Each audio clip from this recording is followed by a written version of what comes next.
ನಮಸ್ಕಾರ, ನಮ್ಮ ಅಡುಗೆ ಚಾನೆಲ್ಗೆ ಸ್ವಾಗತ.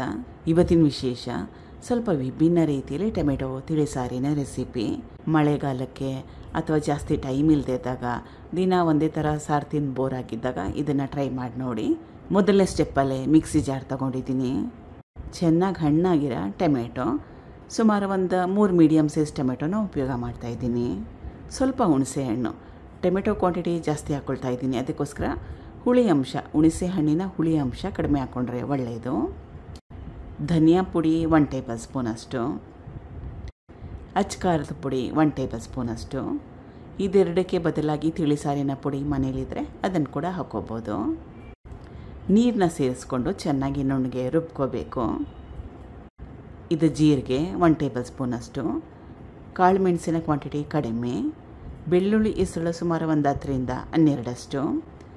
ಇದನ್ನು ಕೈಯಲ್ಲಿ ಕೂಡ ಕುಟ್ಕೋಬೋದು ಅಥವಾ ಮಿಕ್ಸಿ ಜಾರಲ್ಲಿ 1 ರೌಂಡ್ ಕೂಡ ಹಾಕ್ಕೋಬೋದು. ಈ 3 ಪದಾರ್ಥಗಳನ್ನ ಸಪ್ರೇಟಾಗಿ ಕುಟ್ಟಿ ಉಪಯೋಗ ಮಾಡಿದ್ರೆ ಟೇಸ್ಟಿಯಾಗಿರುತ್ತೆ. ಅಥವಾ ಇದೇ ಟೊಮೆಟೊ ಹುಣಸೆ ಹಣ್ಣಿನ ಜೊತೆಗೆ ಹಾಕ್ಕೊಂಡು ಕೂಡ ರುಬ್ಕೋಬೋದು. ರುಬ್ಕೊಂಡಿದ್ದಾಗಿದೆ, ಹುಣಸೆ ಹಣ್ಣು ಮತ್ತು ಟೊಮೆಟೊನ ರುಬ್ಬಿದ್ದಾಗಿದೆ. ಗ್ಯಾಸ್ ಸ್ಟವ್ ಮೇಲೆ ಪಾತ್ರೆ ಇಟ್ಕೊಂಡಿದ್ದೀನಿ. ರುಬ್ಬಿಟ್ಕೊಂಡಿದ್ನಲ್ಲ ಅದು.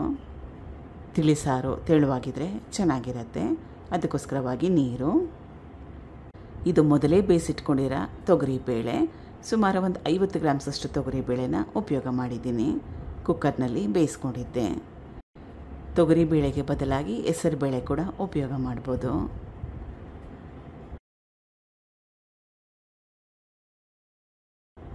ರುಚಿಗೆ ತಕ್ಕಷ್ಟು ಉಪ್ಪು, 1 ಟೇಬಲ್ ಸ್ಪೂನಷ್ಟು ಬೆಲ್ಲ. ಇದು ಕಟ್ ಮಾಡಿ ಇಟ್ಕೊಂಡಿರೋ ಟೊಮೆಟೊ, ಸುಮಾರು 1 ದೊಡ್ಡ ಟೊಮೆಟೊನ ಉಪಯೋಗ ಮಾಡ್ತಾಯಿದ್ದೀನಿ. ಈ ಟೊಮೆಟೊ ತಿಳಿಸಾರು ಅಂತ ಹೇಳಿದೆ, ಅದಕ್ಕೋಸ್ಕರವಾಗಿ ಸ್ವಲ್ಪ ಟೊಮೆಟೊ ಹಣ್ಣು ತೇಲ್ತಾ ಇದ್ದರೆ ಚೆನ್ನಾಗಿರುತ್ತೆ, ಅದಕ್ಕೋಸ್ಕರವಾಗಿ ಟೊಮೆಟೊನ ಮೇಲಿಂದ ಕೂಡ ಹಾಕ್ಕೊಳ್ತಾ ಇದ್ದೀನಿ. ಈಗ ಕಲಿಸ್ಕೊಂಡು ಚೆನ್ನಾಗಿ ಕುದಿಸ್ಕೋಬೇಕು. ಹಸಿ ಟೊಮೆಟೊ ಹಾಕ್ಕೊಂಡಿದ್ದೀನಲ್ಲ ಮೇಲೆ, ಅದು ಕೂಡ ಮೆತ್ತಗಾಗಬೇಕು. ಅಲ್ಲಿವರೆಗೂ ಬೇಗ ಬೆಂದೋಗುತ್ತೆ. ಒಂದು 5 ನಿಮಿಷ ಕುದಿಸ್ಕೊಂಡ್ರೆ ಸಾಕಾಗತ್ತೆ.